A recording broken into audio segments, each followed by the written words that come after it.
What's up, lovers of arm wrestling? So,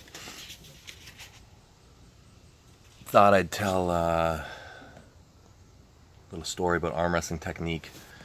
I was watching Wes Bjornsson's The Grip earlier today. Love that channel. Love that guy. But it inspired me to talk about arm wrestling technique. The way, one of the things that I loved to do when I was a kid was play King of the Hill. It's a very simple game where you throw people down on a snow hill. Well, it doesn't have to be a snow hill. It just so happened that we used to play it all the time on a snow hill when we were kids. Basically, recess bell rings. Hopefully, the maintenance guys piled up all the snow, and the bigger hill, the better. And you're pretty much just throwing people down. That's it.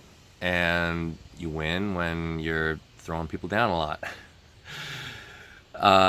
And you have, I'd say, and everybody starts to know that the really most esteemed spot on this whole mountain is to be at the very top for several reasons. One, everybody can kind of see you, but I guess that it's the hardest spot to get to because it takes effort to climb up a hill. And the other part is that it actually tactically is the most powerful, because as people try and climb up, you can just jump on them, and gravity's your friend, visibility's good, lots of things. This can be translated across any number of activities or combat sports in particular, arm wrestling included. So when I think about arm wrestling techniques, I think about being the king of the hill.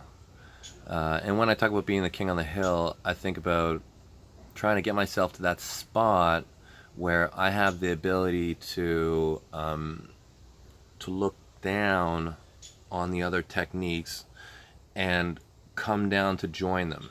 Okay? And the reason why I want to be there is because of its efficiency. Okay? If nothing else is true, at least there's always gravity. Okay? Because there's a lot of theories out there on arm wrestling, on what is the most powerful style, etc. And every one of them has validity, especially depending on your personal strengths. But I'd say that there's a lot of consistency in some of the things that I'm going to say. Okay, so I'll draw a picture.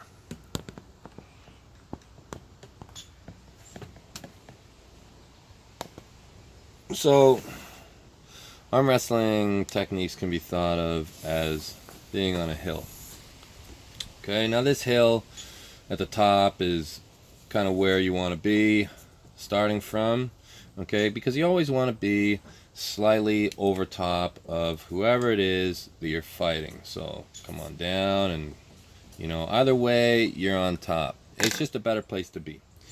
Now this hill, when you start to talk about arm wrestling rules, technically, these rules apply most up here. They apply throughout the whole thing, but the further down you go into these specialties, the more that the things that are important here sometimes will become twisted by the land that you're operating in.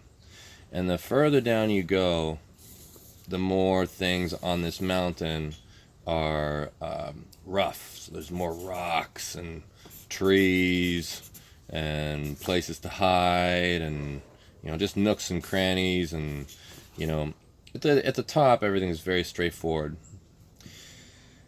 The more I describe this as very vague, the less mistakes I'll actually make. Once I start getting into detail, the more imprecise it can actually get. Now, the winner does not have to be the higher person. The winner can be beneath the person, and win for many reasons. Now, what the person on top has going for them is efficiency, typically. Now, the two big forces that are going on this hill are going up the hill and coming down the hill. Okay? So coming up the hill is what I call creation. Okay, creation is not pinning. Creation is creating the potential to do everything better and easier. This is balanced off. Creation is balanced off by destruction. Okay, and destruction is pinning. Is finishing the match. It's putting your opponent's hand to the pad or whatever. Now, real success in arm wrestling doesn't matter where you are on this mountain, doesn't matter what your main fighting style is, where your strengths lie. A great arm wrestler has the ability to do both these things. Okay, so from wherever their spot of comfort is on this hill, they should have the ability to move both upwards and downwards. Okay, and the reason why that is there's something really, really amazing when you're able to climb up over and back down this hill. Your territory is going to increase. But if you're stuck going only one direction or kind of another, your territory will shrink while your opponent's territory will expand as they climb. Okay, leaving you with more or less options. So creation and destruction. The person who can do both in the match and not just running towards, heaven or hell, is going to have the most options and greatest chance for success. Still doesn't define the winner, but it's a very good indicator. So there's spots on this hill that can be defined, but like I say, they're easily defined here. Okay, and the further down you go, the murkier they get. So at the top of the hill, it's very easy to define pushing techniques, and it's dying. Pushing techniques, pulling techniques, pull versus push. Really easy way to divide up this hill. Now, like I say, the further down you go this hill, things start to get very mixed up. Okay. Because it's not a straight path.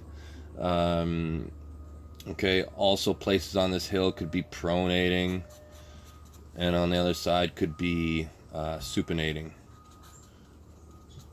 Okay, other parts of this hill, like to divide it up even further, you could have cupping, you could have kickback.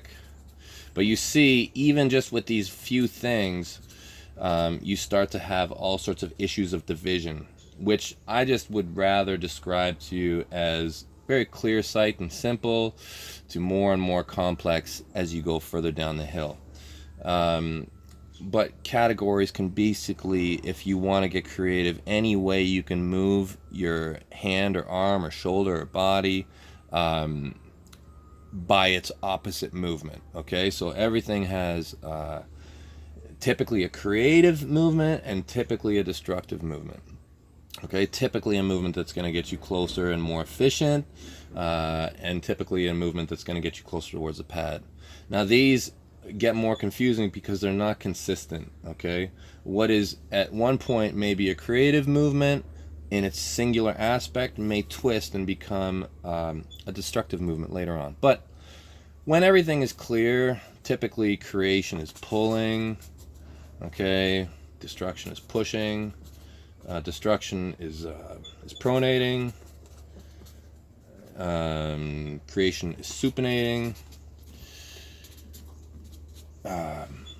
Creation would be kickback. Okay, destruction would be cupping. Creation would be external external rotation of the shoulder. Destruction is internal. But you can see already, just with these very few components, that maybe some of you are like, wait a second, if you couple that with that, it actually isn't. So right away, it's true, okay? This is just, I'd say that I got it more than 50% right for every one of them.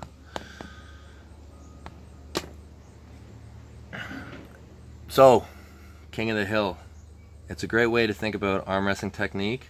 Um, I'm biased that I think that the King of the Hill technique is actually a post, right between the high hook and the high top roll. I think it's a pulling technique that rules, because even though there's the tip of the hill, there's that imaginary spot that's even higher that, for whatever reason, everybody's trying to get to. So that's why I kind of believe that that is the height of arm wrestling technique, and everything else is, sinking down in that pin. I know that there's other beliefs out there, like there's the exact opposite belief to this, where people think that it's actually down there, like, and that's fine. Um, and that's why arm wrestling's so great, because we can battle about all this stuff. But anyways, hope y'all had a good Thanksgiving. Um, 5.5 weeks till Dennis. Oh my God, I'm going crazy.